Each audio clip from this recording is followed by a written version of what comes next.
পাঁচ দফা দাবিতে ৮টি দল তারা আন্দোলনের ডাক দিচ্ছেন এবং যেমনটি বললেন আলী কাশেমি যে কি হবে সেটা পরবর্তীতে বোঝা যাবে। এই যে এই সময় এসে বলা যায় অনেকটা বড় বড় কয়েকটি দল তারা যখন এরকম আন্দোলন করে, যখন বলা হচ্ছে যে ইসির সামনে একটি পরীক্ষা, তখন কি পরীক্ষাটা আরো বড় হয়ে যাচ্ছে ইসির জন্য?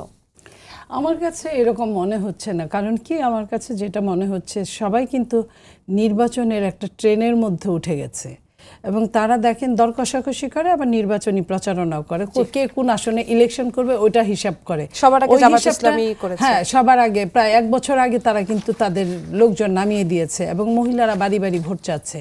এটা কিন্তু নতুন কিছু না। তো সেই জায়গায় তারা দর কষাকষির জন্য আমার মনে হয় যে এই আন্দোলনগুলোর একটা ডাক দিতে হয়, তাই ডাক দিয়েছে। এগুলো তারা যদি আপনার সেই 5 দফার মধ্যে যেটা ইম্পর্টেন্ট যে আগে নির্বাচন গণভোটটা হবে, সেটা যদি না মানতো ওই দিনই কিন্তু তারা আন্দোলনের ঘোষণা দিতেন। তারা কিন্তু আলাদা আলাদাভাবে, জামাত আলাদা বলেছে, অন্য দলগুলো ইসলামী আলাদা বলেছে, তারা বলেছে আমরা একসাথে হয়ে আমরা খুব সত্তর প্রেস কনফারেন্স করব। যেই দিন আপনার চিফ অ্যাডভাইজার বক্তব্য বা ভাষণ দিলেন সেই দিন তারা বললেন, তাদের কিন্তু ওই সময়টা এখন পর্যন্ত আসে নাই। তার মানে কি, মৌনতা সম্মতির লক্ষণ। তারা অনেকটাই এখানে একমত হয়েছেন এবং তারা স্বপ্ন বিভোর আছেন, তারা হয়তো ক্ষমতায় যাবেন এরকম ভাব দেখাচ্ছেন।